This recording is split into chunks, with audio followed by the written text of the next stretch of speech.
আসসালামু আলাইকুম রহমতুল্লাহ। আশা করি আল্লাহর অশেষ রহমতে আপনি অনেক ভালো আছেন। আজকে এই পর্যায়ে আলোচনা করব কিভাবে আপনি এই ইমো থেকে কল দিলে আপনার ফোনে যে ইমো আছে এই ইমো থেকে কল দিলে কারো ফোনে কল যায় না, আবার অন্যের ফোন থেকে কেউ যদি আপনার ইমোতে কল দেয় তাহলে কল আসে না। তো এই সমস্যার সমাধানের জন্য আজকের এই ভিডিওটি, তাই ভিডিওটি মিস করবে না, ভিডিওটি স্কিপ করবে না। ভিডিওটি স্কিপ করলে তুমি কিছু বুঝতে পারবে না।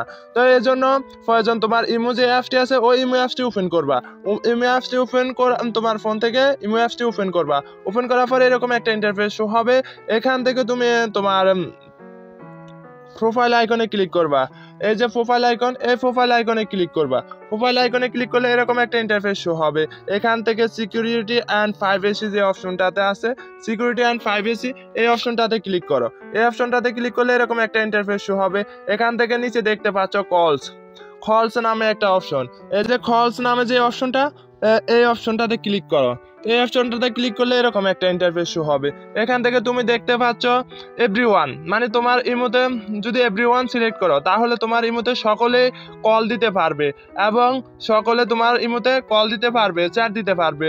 আর যদি মাই কারেন্টস এই অপশনটি সিলেক্ট করো তাহলে তোমার কারেন্টে যতগুলা নাম্বার সেভ আছে ওইগুলা কল দিতে পারবে। আর যদি নোবডিতে ক্লিক করো তাহলে কেউ কল দিতে পারবে না, শুধুমাত্র তুমি কল দিতে পারবে।